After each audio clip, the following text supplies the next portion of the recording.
good evening mga kamarites. Ito nga pala si Kano mga kamarites. Dumating kanina ng 4 o'clock. Sinundo namin siya sa airport at dinala namin agad siya rito sa may boulevard. Siyempre, pinagmamalaki ko itong boulevard ng Zamboanga mga kamarites. Siyempre mga kamarites, pag dito tayo sa may boulevard, ito maraming street food. Pinatikin ko sa kanya mga kamarites itong pataya, yung may itlog mga kamarites. First time niya kasi, kaya yan. Nag-enjoy naman siya mga kamarites dito sa Boy Boulevard. Nagtataka siya kung ba't ako lang yung katabi niya, hindi kasama yung kaibigan ko. Sabi ko, siya yung nag-video sa akin. Ayun, kamarites. Ayan, si Kano. Hindi ko maisip. Akala ko kasi 55 years old. 65 na pala yan siya mga kamarites. Pero yan malakas pa mga kamarites. May dumaan kanina, nakita ko, nakatungkod-tungkod na. 65 years old, tungkod na. At kuba-kuba na. Siya, malakas siya yan. Malakas pa. At ang laki pa ng katawan. Naku mga kamarites. Iba talaga mga kamarites yung tao dun sa kanila.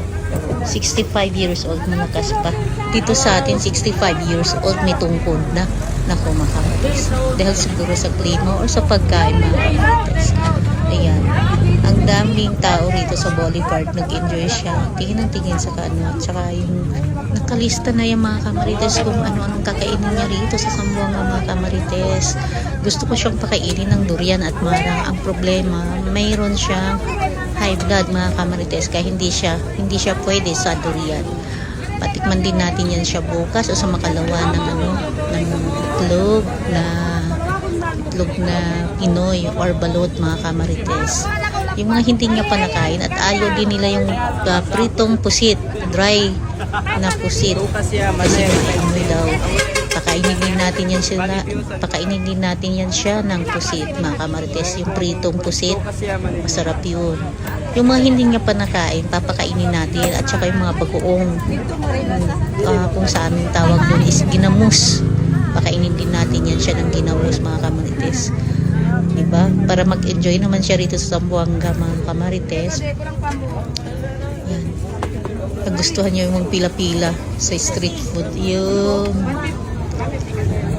nagtaka siya kasi bakit daw maraming Muslim. Ito Muslim. Tinanong ako kung Muslim daw ba ako. Sabi ko Muslim. Kalahating Muslim, kalahating Christian. Pero nasa Muslim ako. Muslim po ako. Kaya yan. Nagtataka kasi siya kung bakit nag-Muslim ako. Kasama ko yung kaibigan ko. Nagsalita kami ng Muslim. Siyempre, alam na niya yan. Pag Zamboanga is dami Muslim. Babayad na siya.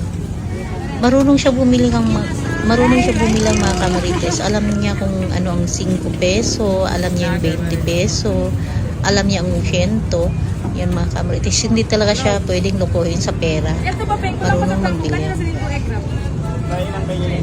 Alam niya ang piso. Pero ito po yung una niyang punta rito sa Pilipinas mga kamarites.